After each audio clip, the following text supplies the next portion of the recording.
참았는데 돌아온 건 고마움이 아니었다. 착한 사람은 왜 늘 더 많이 참게 될까? 그것은 성격의 문제가 아니다. 타고난 기질 탓도 아니다. 그것은 마음이 작동하는 방식, 그 구조에서 비롯된다. 가족 안에서 생각해보자. 명절이 다가오면 당신은 미리 준비한다. 누가 시키지 않아도 장을 보고 음식을 만들고 집안을 정돈한다. 그런데 다른 가족들은 그날이 되어서야 움직인다. 당신이 이미 다 해놓았기 때문이다. 그들은 고맙다는 말 대신 이건 왜 이렇게 했어? 라고 묻는다. 당신은 아무 말도 하지 않는다. 화를 내면 분위기가 나빠질 것 같아서다. 직장에서도 마찬가지다. 누군가 일을 미루면 당신이 먼저 손을 댄다. 기한을 맞춰야 하니까. 팀 전체가 곤란해지는 걸 보고 싶지 않으니까. 그렇게 몇 번 하다 보면 그 일은 어느새 당신의 몫이 된다. 아무도 당신에게 시키지 않았지만 당신이 하지 않으면 안 되는 일이 되어버린다. 이것이 착한 사람이 겪는 구조다. 먼저 움직이기 때문에 더 많이 떠안게 된다. 배려하기 때문에 더 많이 참게 된다. 쇼펜하우어는 인간의 의지에 대해 이렇게 말했다. 사람은 자신이 원하는 것을 선택한다고 생각하지만 싫은 마음의 구조가 그 선택을 만든다고. 착한 사람은 타인의 불편을 먼저 감지한다. 그것이 마음의 습관이다. 누군가 힘들어하는 기색이 보이면 자신도 모르게 손을 내민다. 그런데 그 손을 내미는 순간 당신은 이미 한 가지를 포기하고 있다. 자신의 불편을 말할 기회를, 자신의 한계를 알릴 권리를. 그것은 의식적인 선택이 아니다. 마음이 먼저 움직여버린 것이다. 그래서 나중에 억울해진다. 나는 이렇게까지 했는데 왜 아무도 몰라줄까? 그 억울함은 당연하다. 당신이 한 일은 분명 많았으니까. 하지만 그 억울함의 밑바닥에는 당신도 미처 몰랐던 어떤 구조가 깔려 있다. 당신이 먼저 움직였기 때문에 상대는 당신의 수고를 당연한 것으로 받아들이게 되었다는 것. 당신이 불편을 드러내지 않았기 때문에 상대는 당신이 괜찮다고 믿게 되었다는 것. 이것은 누구의 잘못도 아니다. 다만 마음이 사용되는 방식의 차이일 뿐이다. 나이가 들수록 이 구조는 더 단단해진다. 평생 그렇게 살아왔기 때문에 이제는 그것이 당신의 역할처럼 느껴진다. 가족들도 주변 사람들도 당신이 그렇게 해줄 거라고 기대한다. 그 기대는 무겁다. 당신이 한 번이라도 이번엔 힘들다고 말하면 그들은 놀란다. 왜 갑자기 그래?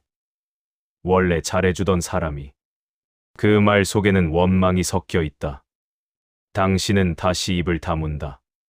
그렇게 참는 시간이 쌓이고 억울함은 깊어진다.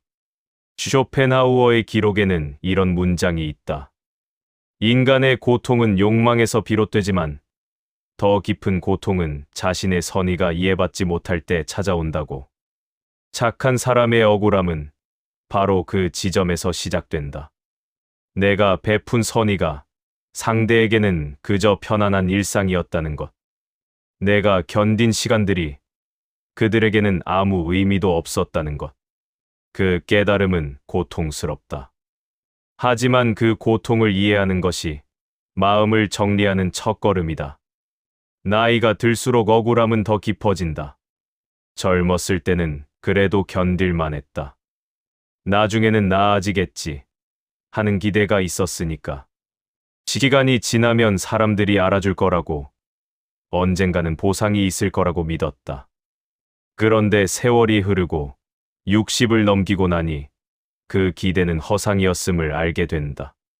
아무것도 나아지지 않았다. 오히려 더 많은 것을 요구받는다. 자식들은 당신이 당연히 손주를 돌봐줄 거라 생각한다. 배우자는 당신이 집안일을 도맡아 할 거라 여긴다. 형제자매는 부모님 일을 당신이 챙길 거라 기대한다. 왜냐하면 당신이 늘 그래왔으니까. 당신이 한 번도 거절하지 않았으니까. 그렇게 쌓인 시간이 수십 년이다. 그 시간 동안 당신은 자신을 조금씩 지워왔다. 내 감정보다 타인의 편안함을, 내 피로보다 관계의 평화를 선택해왔다. 그런데 이제 와서 돌아보니 남은 건 억울함뿐이다. 이 억울함이 깊어지는 이유는 관계의 불균형 때문이다. 당신은 평생 주는 쪽이었다. 시간을 주고, 노력을 주고, 인내를 주었다. 그런데 받은 것은 무엇인가? 고마움? 아니다. 대부분은 침묵이었다. 당연하다는 듯한 무반응이었다. 어떤 때는 그 정도는 해야지 하는 무심한 말 한마디였다. 그 말들이 쌓여서 당신의 마음에 금이 간다. 쇼펜하우어는 인간관계에 대해 이런 뜻을 남겼다. 사람들은 자신이 받는 것을 당연하게 여기지만 주는 사람의 고통은 보지 못한다고. 그것은 악의가 아니라 인간이 가진 본성의 한계라고. 우리는 자신의 불편은 크게 느끼지만 타인의 희생은 작게 느낀다. 그것이 인간이다. 당신이 평생 상대해온 사람들도 마찬가지다. 그들이 나쁜 사람이어서가 아니다. 그저 당신의 수고가 그들에게는 보이지 않았을 뿐이다. 당신이 감춘 것들은 존재하지 않는 것으로 여겨졌다. 또 하나의 이유는 기대의 누적이다. 당신은 평생 무언가를 기대하며 살아왔다. 이만큼 해주면 알아주겠지. 이 정도 참으면 고마워하겠지. 조금만 더 견디면 달라지겠지. 그 기대는 작은 것이었다. 큰 보상을 바란 게 아니다. 그저 인정받고 싶었을 뿐이다. 당신 덕분이야. 한마디면 충분했다. 그런데 그 한마디가 오지 않았다. 한 번, 두 번, 수십 번, 수백 번.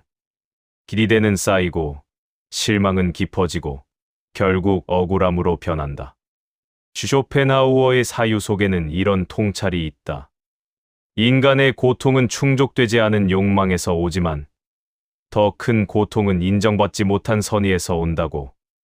착한 사람의 억울함이 특히 깊은 이유는 그들이 바란 것이 물질적 보상이 아니라 마음의 인정이었기 때문이다. 그런데 그것마저 받지 못했을 때 남는 건 공허함이다. 내가 평생 뭘 한 걸까? 그 질문 앞에서 당신은 스스로를 의심하기 시작한다. 내가 잘못 산 걸까? 내가 너무 많이 기대한 걸까? 아니다. 당신은 잘못하지 않았다. 다만 마음이 작동하는 방식을 몰랐을 뿐이다. 착한 사람이 먼저 무너지는 첫 번째 이유는 그들이 자신의 한계를 드러내지 못하기 때문이다. 당신은 지금까지 몇 번이나 힘들다는 말을 삼켰는가? 가족이 부탁할 때, 직장에서 일이 떨어질 때, 친구가 도움을 청할 때, 당신은 괜찮은 척했다. 괜찮아. 내가 할게. 그 말은 상대를 편하게 만들었지만 당신은 조금씩 무너지고 있었다. 한계를 드러내지 못하는 이유는 간단하다. 당신이 거절하면 상대가 불편해질 것 같아서다. 분위기가 나빠질 것 같아서다. 관계가 틀어질 것 같아서다. 그래서 참는다. 한 번 더. 한 번 더. 그렇게 참다 보면 어느 순간 당신의 한계는 아무도 모르는 비밀이 된다. 가족들은 당신이 얼마나 힘든지 모른다. 왜냐하면 당신이 한 번도 말하지 않았으니까. 동료들도 당신의 피로를 모른다. 당신이 늘 웃으며 괜찮다고 했으니까. 쇼펜하우어는 이렇게 말했다. 인간은 자신의 고통을 드러내지 않으면 타인은 그 고통이 존재하지 않는다고 믿는다고. 이것은 냉정한 현실이다. 당신이 감춘 고통은 세상에 없는 것과 같다. 당신이 삼킨 불만은 존재하지 않는 감정이 된다. 그래서 상대는 계속 요구한다. 당신이 괜찮다고 했으니까. 당신이 웃으며 받아들였으니까. 그들에게는 아무 문제가 없어 보인다. 오히려 당신은 능력 있는 사람이 된다. 믿을 수 있는 사람이 된다. 언제나 도와주는 사람이 된다. 그런데 그 이미지 뒤에서 당신의 마음은 조금씩 갈라지고 있다. 언제까지 이렇게 살아야 하나? 언제쯤 나도 쉴 수 있을까? 그 질문은 입 밖으로 나오지 못한 채 가슴 속에서만 맴돈다. 나이가 들면서 이 구조는 더 단단해진다. 이제는 한계를 드러내는 것조차 두렵다. 평생 그렇게 살지 않았기 때문이다. 그렇다면 왜 착한 사람은 한계를 드러내지 못할까? 그것은 타인의 실망을 견디지 못하기 때문이다. 당신이 이번엔 힘들어서 못하겠어 라고 말하는 순간 상대의 표정이 변한다. 놀람, 당황, 때로는 서운함. 그 표정을 보는 것이 당신에게는 고통이다. 상대가 실망하는 모습을 견딜 수 없다. 그래서 다시 아니야, 할게 라고 말한다. 자신을 다시 구석으로 밀어넣는다. 쇼펜하우어의 기록에는 이런 문장이 있다. 선한 사람은 타인의 고통에 민감하지만 그 민감함이 결국 자신을 소진시킨다고. 당신의 착함은 타인을 배려하는 힘이지만 동시에 자신을 지키지 못하게 만드는 약점이기도 하다. 이것은 모순이 아니다. 마음의 구조가 원래 그렇다. 한쪽을 돌보면 다른 쪽은 비워진다. 당신은 평생 타인을 돌봤다. 그래서 자신은 비워졌다. 그것을 이해하는 것만으로도 억울함은 조금 줄어든다. 당신이 약해서가 아니라 당신의 마음이 그렇게 작동했다는 것을 아는 것. 그것이 첫 번째 이해다. 착한 사람이 먼저 무너지는 두 번째 이유는 그들이 침묵을 미덕으로 배웠기 때문이다. 당신은 어릴 때부터 들어왔을 것이다. 참는 게 이기는 거야. 말 안 하고 넘어가는 게 어른이야. 괜히 말했다가 일만 커진다. 그 말들은 당신의 마음에 깊이 새겨졌다. 그래서 당신은 참았다. 화가 나도 참고, 억울해도 참고, 서러워도 참았다. 침묵은 평화를 지키는 방법이라고 믿었다.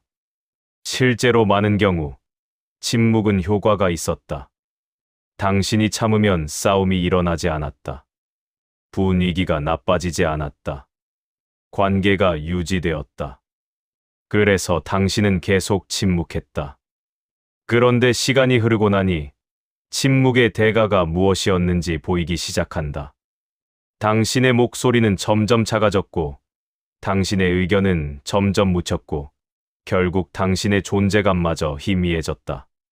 가족 모임에서 중요한 결정을 할 때 아무도 당신에게 묻지 않는다. 당신이 늘 다들 좋은 대로 해라고 했으니까. 침묵이 쌓이면 그것은 투명 인간이 되는 과정이다. 처음에는 의견을 말하지 않는 것이었다. 그 다음에는 감정을 드러내지 않는 것이 되었다. 나중에는 존재 자체가 당연한 배경처럼 여겨진다. 쇼펜하우어는 이런 뜻을 남겼다.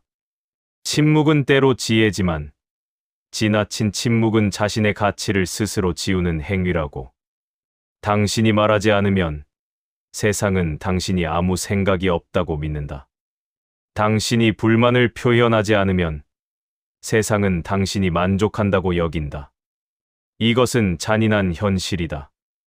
하지만 이것이 인간관계가 작동하는 방식이다. 당신의 침묵은 배려였지만 상대에게는 동의로 받아들여졌다. 당신의 참음은 양보였지만 상대에게는 당연한 질서가 되었다. 그래서 나이가 들수록 더 억울하다. 내가 얼마나 참았는데. 하지만 그 참음을 아는 사람은 당신뿐이다. 왜 착한 사람은 침묵을 선택할까? 그것은 갈등을 두려워하기 때문이다. 당신은 싸우는 것이 싫다.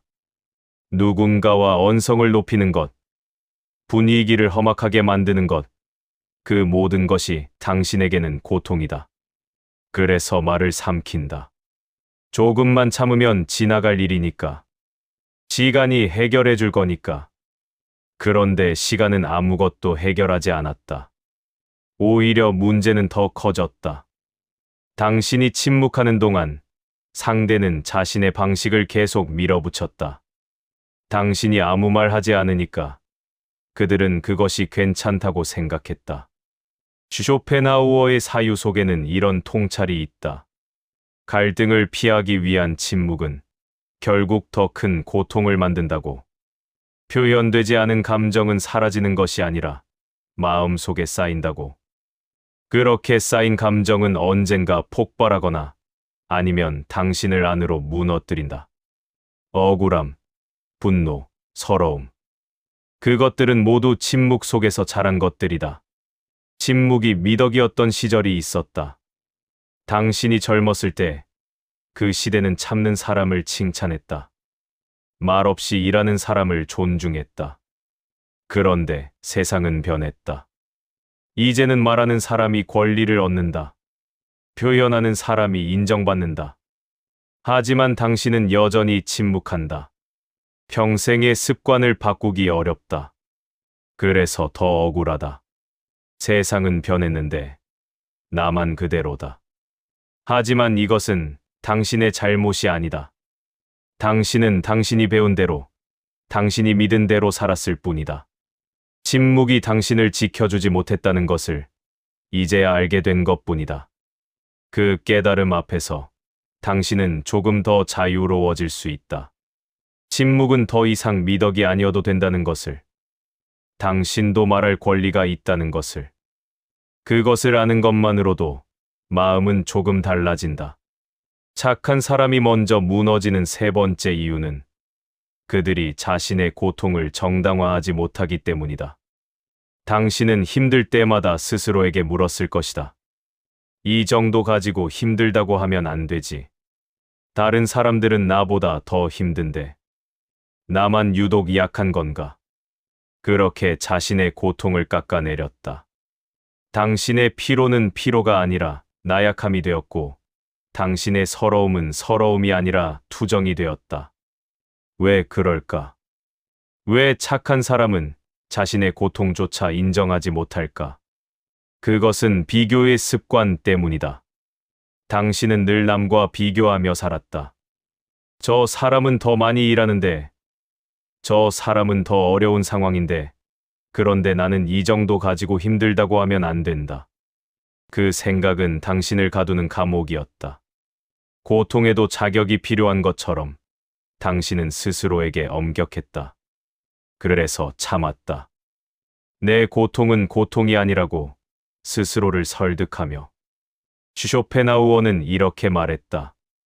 고통은 비교할 수 없는 것이라고.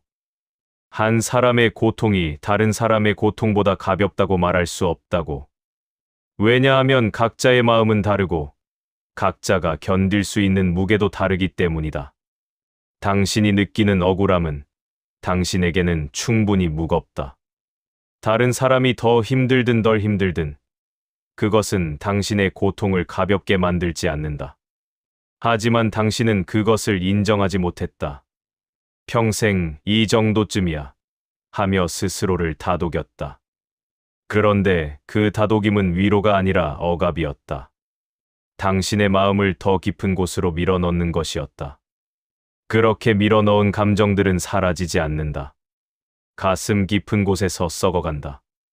언젠가는 터져 나오거나 아니면 당신을 병들게 만든다. 몸이 아프거나 마음이 무너지거나. 그것은 우연이 아니다. 정당화되지 못한 고통의 결과다. 착한 사람이 자신의 고통을 정당화하지 못하는 또 하나의 이유는 죄책감 때문이다. 당신은 힘들다고 말하는 것이 마치 불평처럼 느껴진다. 감사해야 할 것들이 많은데 불평하는 것은 배은망덕한 일처럼 보인다. 가족이 있고 집이 있고 건강이 있고 감사해야 할 이유는 많다. 그런데 왜 나는 불만스러울까? 그 생각이 당신을 올가맨다. 그래서 고통을 숨긴다. 죄책감 때문에. 쇼펜하우어의 기록에는 이런 문장이 있다. 인간은 자신의 고통을 느끼는 것조차 죄스럽게 여길 때가 있다고. 특히 선한 사람일수록 자신의 불행을 드러내는 것을 염치 없는 일로 생각한다고. 당신이 바로 그런 사람이다. 당신은 당신의 고통에 대해 미안해한다. 누구에게? 세상에. 가족에게. 때로는 자신에게까지.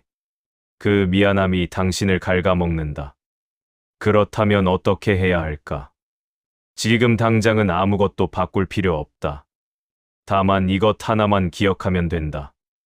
당신의 고통은 정당하다는 것. 비교할 필요 없다는 것.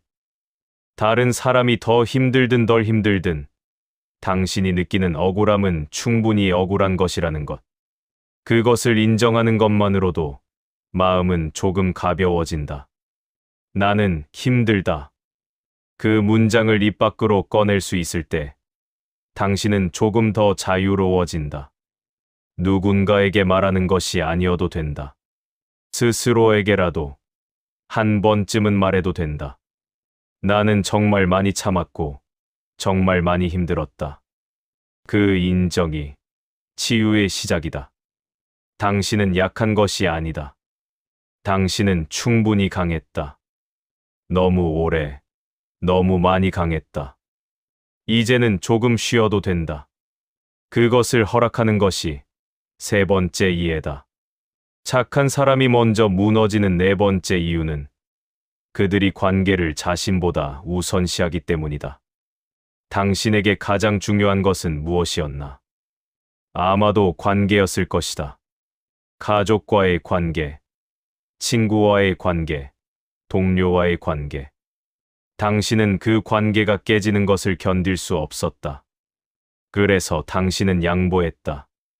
내가 조금 손해보면 관계는 유지된다. 내가 조금 참으면 분위기는 좋아진다. 그렇게 믿으며 살았다. 실제로 많은 경우 당신의 양보는 평화를 만들었다.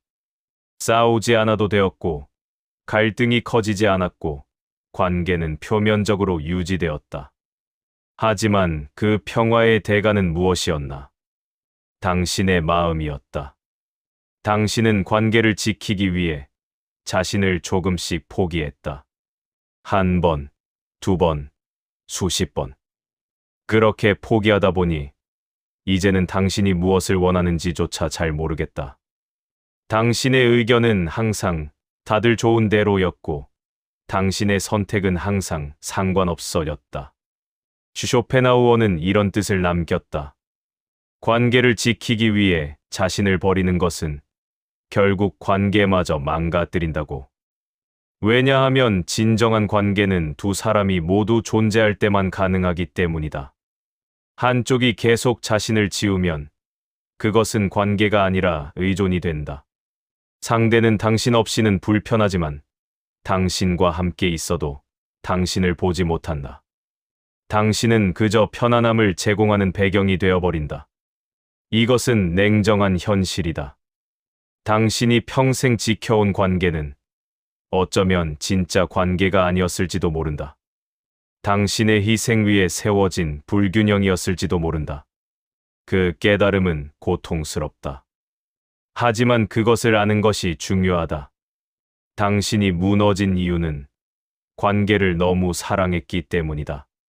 자신보다 관계를 먼저 생각했기 때문이다. 관계를 우선시하는 사람은 또 다른 문제와 마주한다. 그들은 거절하지 못한다. 누군가 부탁하면 당신은 자동으로 그래 라고 대답한다. 거절하면 관계가 멀어질 것 같아서다. 상대가 서운해할 것 같아서다. 그래서 당신은 받아들인다. 내 시간이 부족해도, 내 몸이 힘들어도 일단 받아들인다. 그리고 나중에 후회한다. 왜 또 그랬을까? 하지만 다음번에도 똑같이 한다. 거절하는 법을 배우지 못했기 때문이다. 쇼펜하우어의 사유 속에는 이런 통찰이 있다. 모든 것을 받아들이는 사람은 결국 아무도 존중하지 않게 된다고. 당신이 항상 예라고 하니까 사람들은 당신을 당연하게 여긴다. 당신의 예에는 이제 가치가 없다. 왜냐하면 당신은 항상 그렇게 말하니까. 반대로 가끔 아니라고 말하는 사람의 예는 무겁다. 그들의 동의는 진짜 선택이기 때문이다. 하지만 당신의 예는 선택이 아니다. 그저 습관이다. 나이가 들수록 이 구조는 더 견고해진다. 평생 관계를 우선시하며 살았기 때문에 이제 와서 바꾸기 어렵다. 가족들은 당신이 당연히 양보할 거라 생각한다. 친구들은 당신이 언제나 들어줄 거라 믿는다. 그 기대를 저버리는 것이 두렵다. 관계가 무너질 것 같다. 하지만 여기서 하나 물어야 한다. 그 관계는 정말 지켜야 할 가치가 있는가?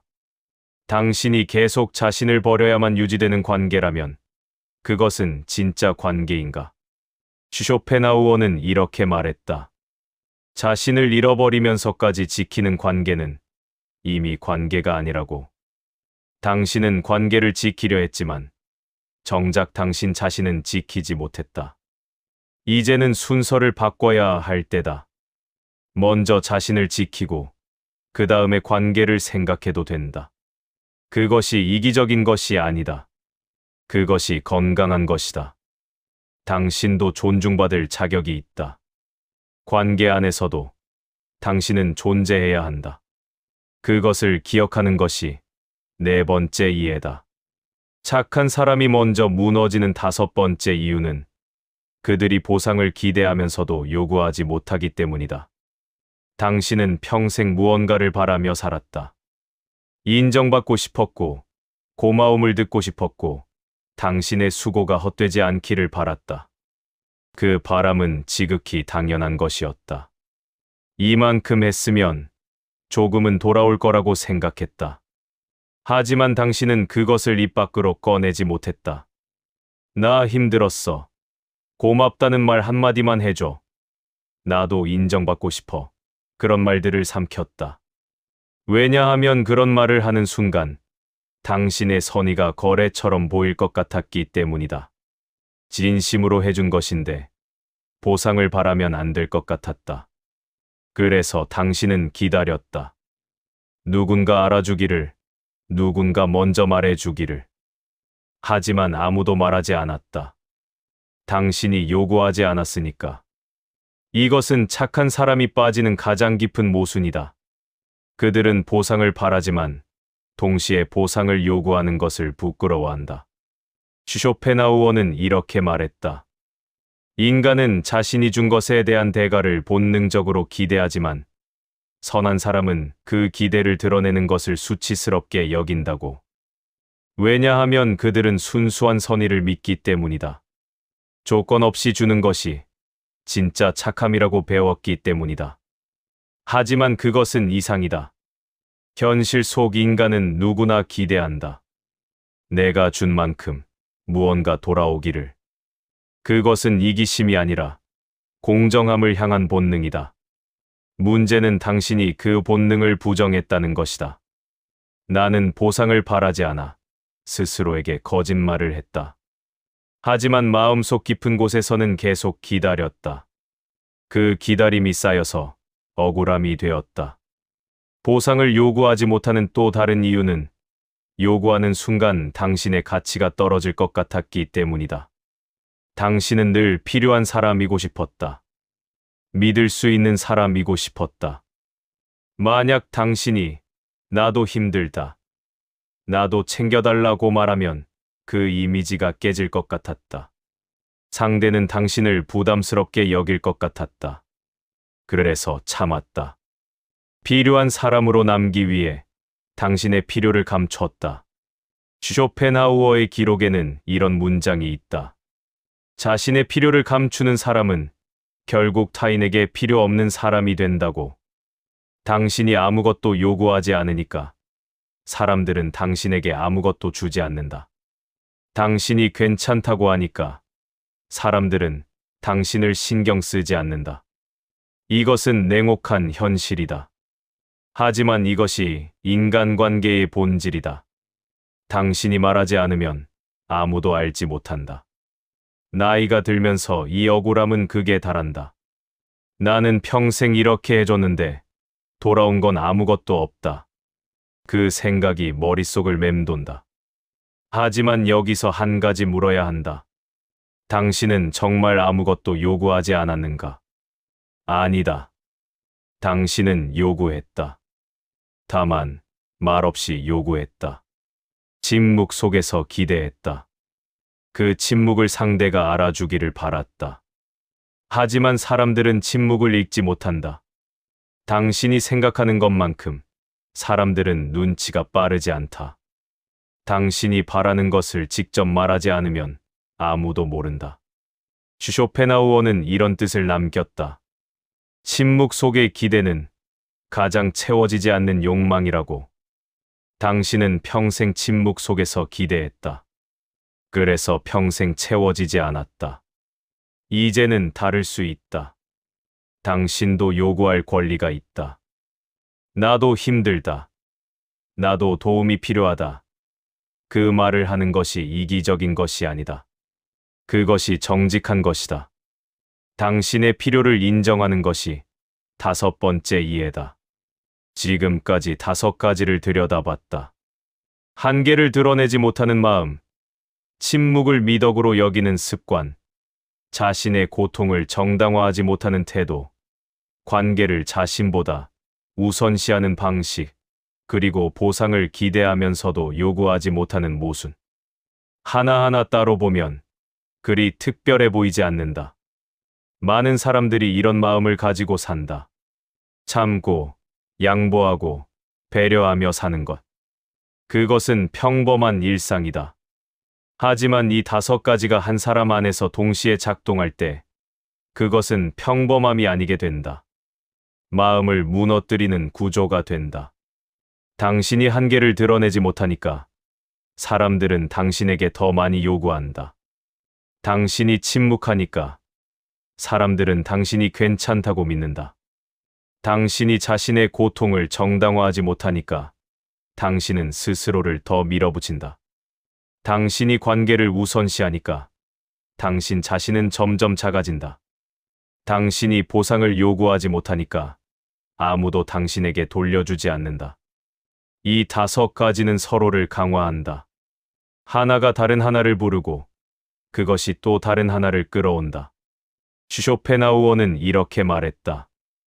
인간의 고통은 단일한 원인에서 오지 않는다고. 여러 작은 고통들이 겹쳐질 때 그것은 견딜 수 없는 무게가 된다고.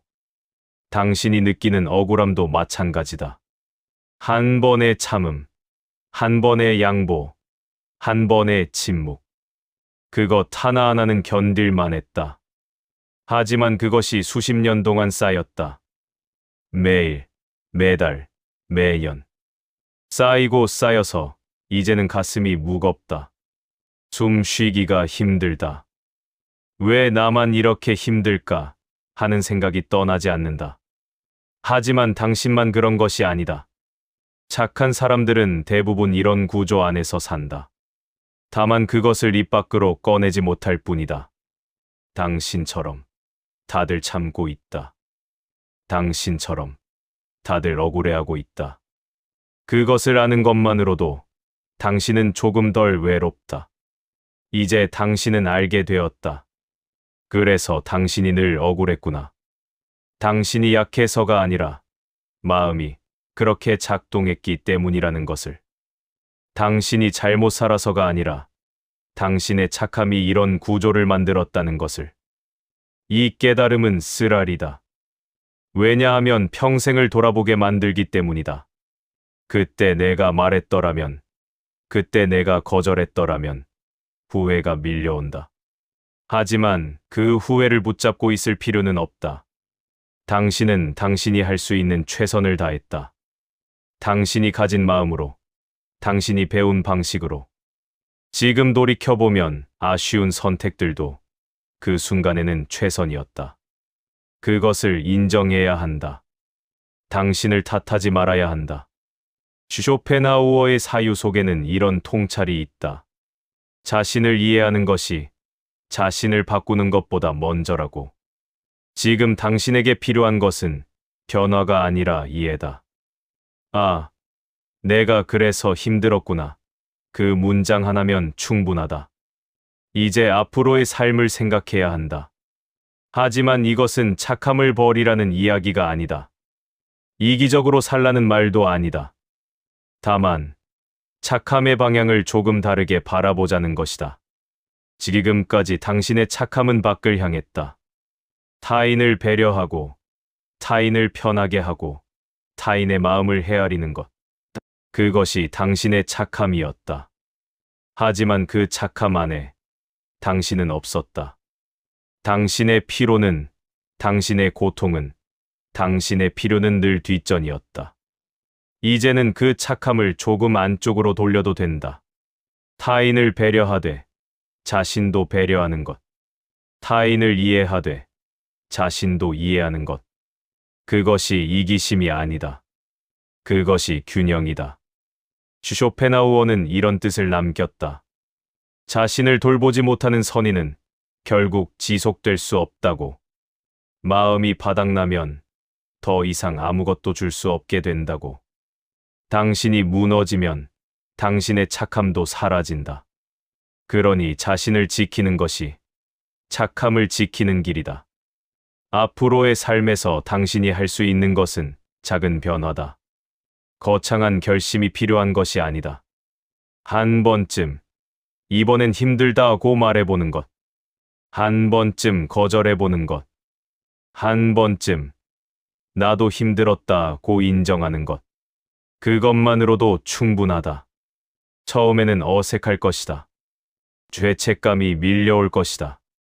상대가 실망하는 것처럼 느껴질 것이다. 하지만 그것은 착각이다. 당신이 한계를 말한다고 해서 관계가 무너지지 않는다. 오히려 진짜 관계는 그때부터 시작된다. 당신이 자신을 드러낼 때 상대도 비로소 당신을 본다. 당신이 완벽하지 않아도 괜찮다는 것을, 당신도 힘들 수 있다는 것을, 그것을 아는 순간 관계는 더 깊어진다. 불균형했던 관계는 조금씩 균형을 찾는다. 그것이 두려워 보이지만 실은 당신을 자유롭게 만드는 과정이다. 고통이 사라지지는 않을 것이다. 세상은 여전히 당신에게 많은 것을 요구할 것이다. 가족은 여전히 당신을 필요로 할 것이고, 주변 사람들은 여전히 당신의 도움을 바랄 것이다. 그것은 변하지 않는다. 하지만 당신과 그 고통 사이의 거리는 달라질 수 있다. 이전에는 그 고통을 온전히 짊어졌다면, 이제는 조금 물러서서 볼 수 있다. 이것은 내가 감당할 수 있는 무게인가? 이것은 내가 짊어져야 할 것인가? 그 질문을 던질 수 있다. 쇼펜하우어의 사유 속에는 이런 통찰이 있다. 고통을 없앨 수는 없지만 고통과의 관계는 바꿀 수 있다고. 고통에 휩싸이는 것과 고통을 바라보는 것은 다르다고. 당신이 지금까지 배운 것은 고통을 이해하는 법이다. 왜 당신이 힘들었는지, 왜 당신이 억울했는지, 그것을 아는 것만으로도 당신은 더 이상 그 고통에 갇히지 않는다. 고통은 여전히 있지만 당신은 조금 더 자유롭다. 마지막으로 하나만 기억하면 된다. 당신은 충분히 착했다. 너무 오래, 너무 많이 착했다. 이제는 그 착함을 조금 쉬게 해도 된다. 당신이 덜 착해진다고 해서 당신의 가치가 떨어지는 것이 아니다. 당신이 거절한다고 해서 당신이 나쁜 사람이 되는 것이 아니다. 당신은 여전히 선한 사람이다. 다만, 이제는 자신에게도 선한 사람이 되는 것이다. 타인을 배려하는 마음과 자신을 지키는 마음, 그 두 가지가 함께 있을 때 비로소 진짜 평화가 찾아온다. 억울함은 천천히 줄어들 것이다. 한 번에 사라지지는 않겠지만 조금씩 가벼워질 것이다. 당신이 당신을 이해하기 시작했으니까. 당신이 당신을 덜 탓하기 시작했으니까. 그것이면 충분하다. 쇼펜하우어는 이렇게 말했다. 인간의 구원은 거창한 깨달음이 아니라 자신과의 화해에서 온다고. 당신은 이제 당신과 화해할 수 있다. 평생 참았던 당신을, 평생 양보했던 당신을, 평생 억울했던 당신을 이해하고 안아주고 용서할 수 있다. 그것이 이 이야기의 끝이다. 그리고 당신의 새로운 시작이다. 왜 착한 사람일수록 마음이 먼저 무너질까? 어느 명절 아침이었다. 아직 집안의 불도 켜지지 않은 새벽 5시. 당신은 혼자 부엌에 섰다. 누가 시킨 것도 아니었다. 늘 그래왔기 때문에, 그게 당연하다고 여겨졌기 때문이다. 냉장고 문을 열고 재료를 꺼냈다. 전을 부치고, 국을 끓이고, 상을 차렸다. 집은 조용했고, 당신의 손만 바빴다. 8시가 조금 지나자 식구들이 하나둘 식탁에 앉았다. 젓가락이 오가고 말이 나왔다. 전이 좀 짜네. 국은 왜 이렇게 싱거워? 당신은 잠시 멈췄다가 웃었다. 그래, 다음엔 간 맞출게. 설거지를 하면서 가슴 한쪽이 천천히 내려앉는 느낌이 들었다. 고맙다는 말 한마디. 그 말만 있었어도 이 아침은 다르게 기억됐을지 모른다. 이런 일은 처음이 아니다. 직장에 있을 때도 늘 그랬다. 일이 밀리면 당신이 맡았다. 팀이 곤란해질까봐, 마감이 급하니까. 밤늦게까지 남아 일을 끝냈고, 다음 날 회의실에서는 일이 잘 마무리됐다는 말만 남았다. 누가 밤을 새웠는지는 중요하지 않았다. 퇴직하고 나서도 달라진 건 없었다. 손주를 봐달라는 전화. 급하다는 말, 미안하다는 말. 당신은 약속을 미루고, 시간을 내고, 또 웃었다. 하루가 끝나고 혼자 남았을 때, 문득 이런 생각이 스쳤다. 나는 언제쯤 내 이야기를 할 수 있을까? 사람들은 말한다. 착하면 언젠가는 돌아온다고. 참으면 복이 온다고. 하지만 당신에게 돌아온 것은 고마움이 아니라 더 많은 요구였다. 말하지 못한 서운함이 쌓였고 설명할 수 없는 억울함이 남았다. 많은 사람들은 이것을 성격 탓으로 돌린다. 당신이 약해서, 너무 착해서 그렇다고 말한다. 그러나 쇼펜하우어는 그렇게 보지 않았다. 그는 사람이 무너지는 이유를 의지와 마음이 작동하는 방식에서 찾았다. 왜 어떤 사람은 참고 또 참다가 먼저 지쳐버리는지, 왜 선의가 반복될수록 고통이 커지는지, 그 구조를 조용히 들여다보았다. 이 이야기는 당신을 바꾸려는 것이 아니다. 더 강해지라고 말하지도 않는다. 다만, 왜 착한 사람이 먼저 무너지는지, 그 이유를 이해하게 하려 한다. 이해는 판단보다 먼저 온다. 그리고 그 이해가 시작되는 순간, 억울함은 조금 다른 얼굴을 드러낸다. 평생 자신을 탓해왔다면, 이제는 잠시 멈춰도 된다. 당신은 잘못하지 않았다. 다만, 그 마음의 구조를 아무도 알려주지 않았을 뿐이다.